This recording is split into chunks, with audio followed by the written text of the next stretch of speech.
be patient with yourself, make sure that you're listening, practicing technique, and just playing around, improvising with your improvisation, okay? So trying new ideas, having fun with it. All right, so now with that said, let's dig into improvising over Cry Me a River. Now, one of the first things that you need for improvisation is we're not going to talk about the right hand for improvisation. Why? That seems a little bit strange, Willie. Why shouldn't we be talking about the right hand? Because improvisation without a good accompaniment is just it's like dust in the wind, right? It just kind of floats away, and there's nothing to kind of hold it together, and it's very, very difficult. Listen, for instance, I'm going to play just the last part of Cry Me a River.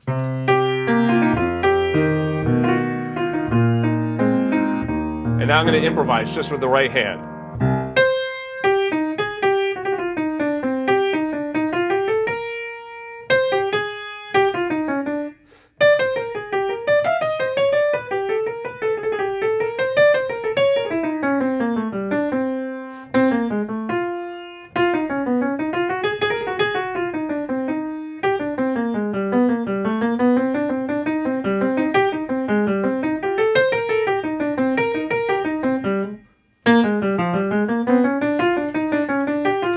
Right? I mean, it's like you could kind of hear the song in there because I'm kind of outlining, but you'll hear that it's very, very vague, right? I mean, nobody would really want to listen to that, right? But now I put a simple accompaniment in the left hand. Now it changes everything.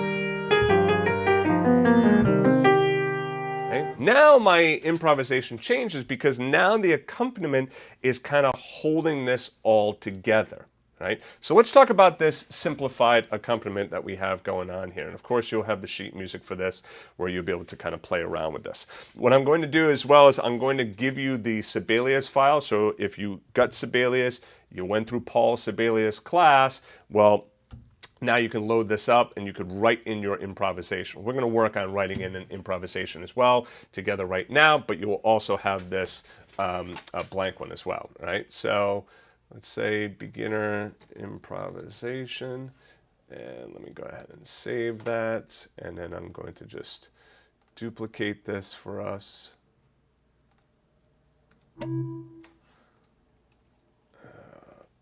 Say filled out. Okay, here we go. All right, let's get rid of the other one. All right, so now you'll have a filled out one. Okay, so when it comes to accompaniment in the left hand, you could do that.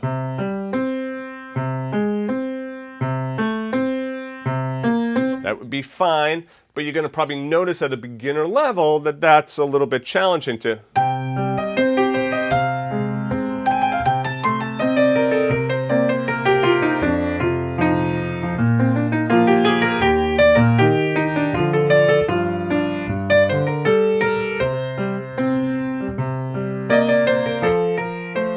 You might find it a little bit hard to be able to keep that left hand going while trying to come up with some improvisational ideas in the right hand.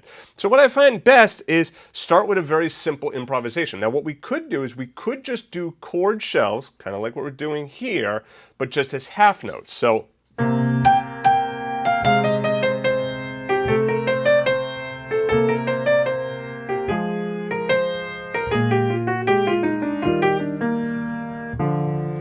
there I'm doing them as half notes, except obviously right here in the D and the G, which I'm doing those as quarter notes because they're one beat apiece. Okay, so I could do half notes and that would be absolutely fine, but the problem with doing half notes is that you still hear that there's a lot of space going on in that left hand. So what I like to do is I like to ghost the top note with my thumb, and that's what's going on right here. I'm going to ghost this note. All right, now what that means is that I'm not going to play it like this. I'm not going to go.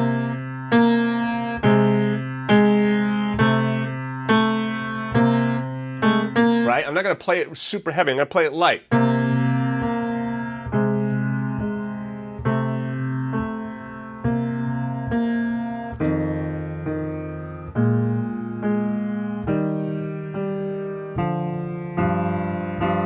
Okay, so the first thing you should do is go through and just play with the left hand alone, just those ghosted notes. I'm actually going to load up a little text editor here so that we could save our notes here that I'm giving to you. All right. So first thing is play the left hand accompaniment by itself before improvising with the right hand. Okay. All right. So now we got that down. Fine. So now let's start talking about what notes are we going to use. The first thing that you should do is utilize chord tones, right? This is why it's so important that you know your chords. I cannot stress this enough. You need to know the notes of your chords, right? Now, do you need to know all of the tensions and upper extensions? No, but you at least have to know the basic 3 or 4 notes that make up that chord. If we were playing rock, well, that would be a triad. Here, this is 7th chords, so that's a 4-note chord. That means I need to know C minor 7, C, E flat, G, B flat, C minor over A flat. So it should be like a C, E flat, A flat, C, something like that, right? C minor 6, C, E flat, G, and A. C minor 7 again, C, E flat, G, B flat, right? I should start to visualize and see those chords and see those notes in my mind's eye.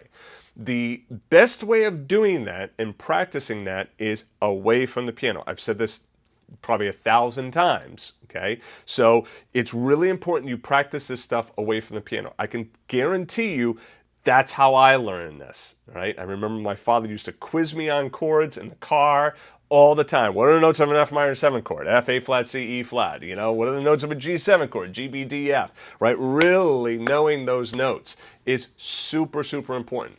Why? Okay, so I mean, I could tell you that this is important to do, but I know for myself, I want to know, well, why? Why is this so important? Because those chord tones are always going to sound good for improvisation. Right? So if you want just a guaranteed slam dunk, home run, hole in one way of having an improvisation that's going to sound halfway decent, utilize chord tones.